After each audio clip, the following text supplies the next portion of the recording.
what's Ross interested in? What are some industries that, Ross looks at right now? Elections coming up, obviously tons of stuff. You've got gold hot, you got Tesla going crazy, all sorts of different things. Where are you currently focused, investment wise? Yeah, I mean, it's easy to talk about what everyone's going nuts on, but let's remember that any stock you want to throw at me, any name, any large cap tech, any name, in the middle of March, hit a 52-week low. So you could have taken a blindfold and thrown it at the market in large cap tech ETF funds. Yeah. And 6 months later, you would have done okay. So I'm not going to get into personally what I did at that point in the ball game. Yeah. But let's just say that I was extremely cognizant of the fact that some of these companies were at lows they'd never really seen before, at least since 2008, maybe. So if you've got, any confidence in, the stock market, and you take a look at history of what's happened over the last 200 years, it met a lot of people who are even very conventional, met their risk profile, including mine. But outside of that, and I'm not a trader. I don't trade stocks daily, but I have a self-managed portfolio, and I've recognized that large cap tech has been on just an incredible run. We're also experiencing a little bit of a sell-off in the last couple of weeks, and there's been some, corrections. What I'm paying attention to outside of sectors that, what I should say is what I'm paying attention to short-term, outside of sectors that I'm paying attention to long-term, is that government has provided a very significant fiscal stimulus that you've got a lot of, extra capital slushing around out there that has given, stocks some, I would say, artificial pump. And if, being where we are today, if there's going to be more government stimulus, you sort of have to keep staying in the market because that's going to help. So you really got to take a look at the government's hand right now and how much they're playing into the market. If you want to take a look at individual stocks and things like Tesla and whatnot, I mean, you keep hearing, first of all the guys, and there's a lot of decorated names that have been trying to be short sellers in Tesla, and they've just gotten smoked.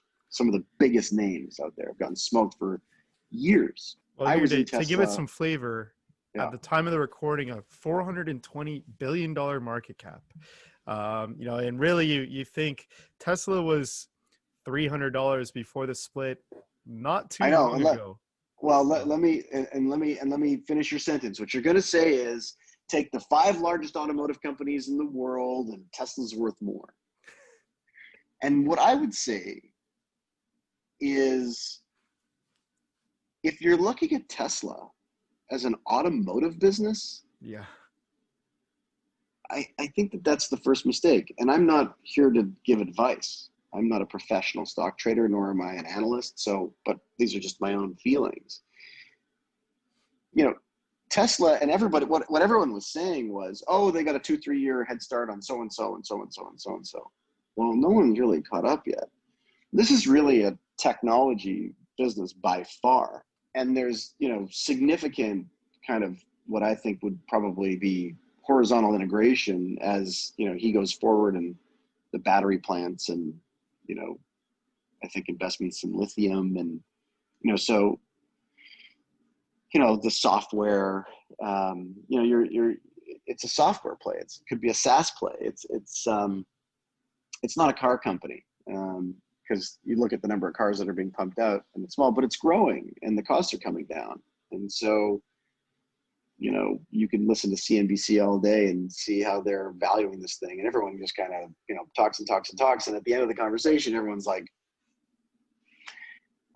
so, he's a unique animal. He's a unique guy. I tip my hat to him. It's pretty fascinating what he's done. But I equally tip my hat to so many others. I mean, you look at what Tim Cook's done over, since he took the helm. It's been pretty fascinating. I'm always shocked to look at Apple's balance sheet.